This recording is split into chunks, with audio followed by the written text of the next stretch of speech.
L'objectif de cet exercice, c'est de comprendre les forces qui agissent sur un objet dans un référentiel non inertiel, c'est-à-dire un référentiel accéléré. On va appliquer les principes de la dynamique newtonienne pour calculer l'accélération d'un paquet qui est sur un camion qui est en train d'accélérer. On va ensuite résoudre le problème pour savoir combien de temps va mettre le paquet à tomber. Voici l'énoncé.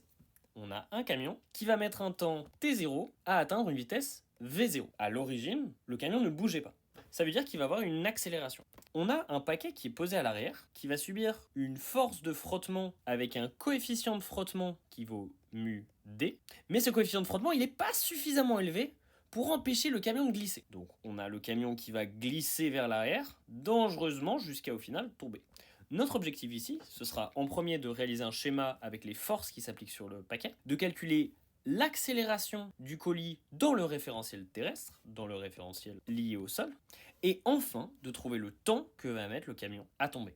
Les formules qui vont être utiles pour résoudre cet exercice vont être que la force de frottement, elle est égale à un coefficient de frottement fois la force normale. Force normale, c'est la force de réaction du sol. Et que l'accélération du camion est constante. Une accélération, c'est une différence de vitesse sur une différence de temps. On a donc que si le camion accélère de façon uniforme, son accélération vaudra la vitesse qu'il atteint divisé par le temps qu'il met à l'atteindre. Je vous laisse mettre pause, essayez de le faire. Bon courage et on se voit tout de suite pour la correction.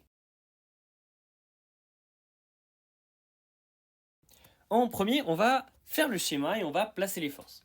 Alors qu'est-ce qu'on a comme force sur notre masse M?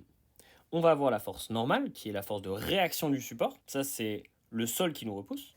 On a le poids qui nous tire vers le bas. Et la force de frottement qui va vers la gauche. Alors pourquoi est-ce qu'elle va vers la gauche, cette force de frottement? C'est parce que le camion, quand il va accélérer, le paquet va tendre à rester sur place. Et donc vis-à-vis du camion, il va aller vers la droite. Et la force de frottement, elle est opposée à ce mouvement. C'est pour ça qu'elle est vers la gauche.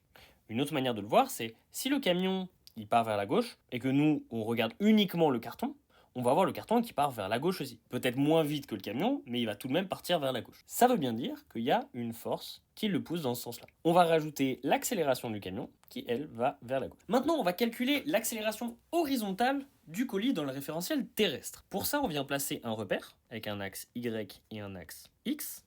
Et on vient poser la somme des forces égale à la masse fois l'accélération. Pour poser la seconde loi de Newton, on applique uniquement les forces externes. On a donc la masse du paquet fois l'accélération du paquet est égale à la somme des forces. Et nos trois forces sont le poids, la force normale et la force de frottement. Sur l'axe Y, on a uniquement la force normale et le poids qui sont opposés. Et vu que le paquet reste sur la même ligne horizontale, ça veut dire que la somme des forces sur l'axe Y est égale à 0. Comme ça, on peut trouver la valeur de la force normale. Maintenant, on vient faire le calcul sur l'axe X, l'axe horizontal, et sur cet axe, on a uniquement la force de frottement. On a donc que la masse du paquet fois son accélération, qui est purement sur X, est égale à la force de frottement. De là, on peut trouver l'égalité suivante, ce qui nous donne, avec le résultat précédent, que l'accélération égale au coefficient de frottement fois G, puisque les masses se sont annulées. Maintenant, on sait que le carton va avoir une certaine accélération, et on va se demander combien de temps le paquet va mettre pour tomber. Pour ça, on va commencer par écrire l'équation de position du paquet, qui va être celle-ci. Cette équation, c'est une équation MRUA, c'est une équation à accélération constante. On a l'accélération qu'on a déjà trouvée, qui vaut coefficient de frottement fois G. On va le multiplier à 1/2 fois t carré, ça vient de la double intégrale, auquel on va ajouter la constante d'intégration, qui est la position initiale du paquet. Et la position initiale du paquet, c'est la distance qui le sépare du bord. Maintenant, le camion, lui aussi, va se déplacer. On va avoir cette équation. On va prendre comme point de référence du camion le bord du camion. Et encore une fois, on a un mouvement rectiligne uniformément accéléré. On a donc cette équation pour la position du camion. L'accélération du camion, comment est-ce qu'on la trouve? Une accélération, c'est une différence de vitesse sur une différence de temps.